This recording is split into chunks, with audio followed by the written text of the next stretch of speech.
Welcome if this your first time on the channel. Today we are listening to Quentin Richardson push back on Shannon Sharpe. See, the media, they create these narratives and now they trying to go at Pat Riley and get him out of there. They really never liked Pat Riley since what happened when the big three joined up. That's what's really going on. But let's listen to Quentin Richardson push back on Shannon, trying to create this narrative that Pat Riley's just such a bad guy and they got to get rid of him. Make sure you subscribe to the channel. Click that like button because that's how they push the video. Let's go. And people listen, when you look at the guys that go there, they have some of their best years of their careers when they go there. And look at the guys leave. I saw Dwayne Wade leave. I saw Jimmy Butler leave. I saw LeBron James leave. Now, that's three of the best players that you've had in the last 15 years. Now, tell me what I don't know, Q. What you don't know? Yeah. Hold on. I'm gonna let him finish up. You can chime in after him, Q. We all got family, right? Yeah. Sometimes you get mad at your auntie or your uncle or your cousin or even your mom or your brother or sister, right? I like that. I like Shannon tried to go crazy too. Look, he didn't leave for good. He left and went over his auntie house and then he came back over here back to Uncle's house. He came back. Come on. Okay, you think Jimmy coming back? You talking about Jimmy? Jimmy? Jimmy came back. I was talking about D Wade when we said that. Right. When we was Oh, talking, yeah. Okay, what about LeBron? LeBron going back to Miami? No, I said family. But I'm saying the mere fact that family left.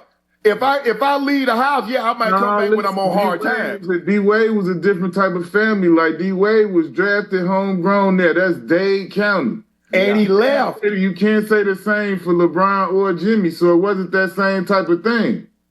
He left. And came back, and they both admitted that it was some wrongdoings and reasons why they left, and they came together and pieced up, and it's all love. Players leave all the time. This is from them. This ain't mine. It's all love. Yeah. But I see D Wade is part owner in the Utah Jazz. He's sitting courtside in the Utah Jazz. Why isn't he sitting courtside in Miami? It's family now. No, time out. D Wade do be sitting courtside in Miami. He got a statue in Miami, and he's a boss there and deservedly so. He's a smart businessman. And deservedly so. Yeah. But we can't pretend like people aren't fed up with Pat Riley and those archaic ways, Q. That's not being true. This you hear it, but it go two ways though. You gotta understand that some of those same ways that people being critical of are the reasons for some of the most brilliant careers that you talk about. The best version of LeBron James that you know was right there under those archaic rules. Yeah. Tell me I'm wrong. I still like LeBron when he went back to Cleveland. No, you ask anybody in the league. That LeBron James, them 2 years back to back, please. Yeah. Please.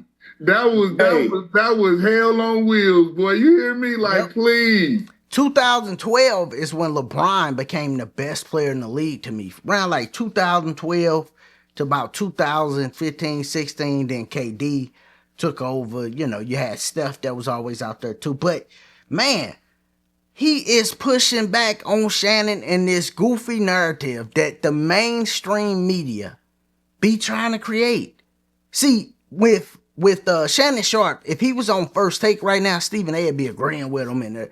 They literally create these things, and then they like, all right, this is what we running with. Pat Riley just a bad guy because Jimmy Butler left. Well, let's look at Jimmy Butler's career. Jimmy Butler left Chicago too, didn't he?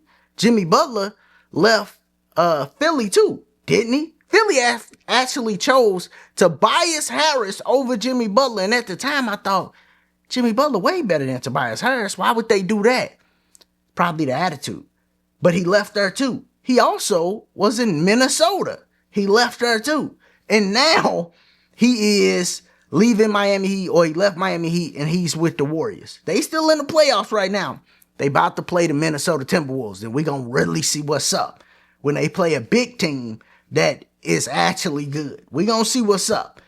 Kevon Looney, probably going to see more of him this series, because how they just did the Lakers, that play small ball too, they about to do the Warriors, I believe, the same way. But, yeah, man, they create these narratives in their mind and then try to act like Pat Riley is the problem. But no, Pat Riley is the reason why these dudes be having success, because he has discipline.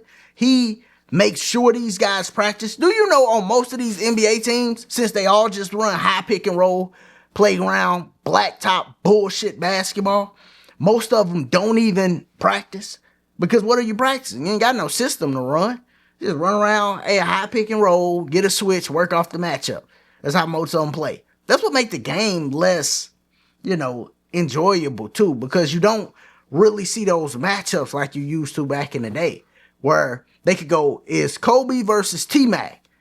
And you know what you got to see? Kobe guarding T-Mac, T-Mac guarding Kobe. They wasn't running from each other, consistently running a high pick and roll, so you never see the matchup.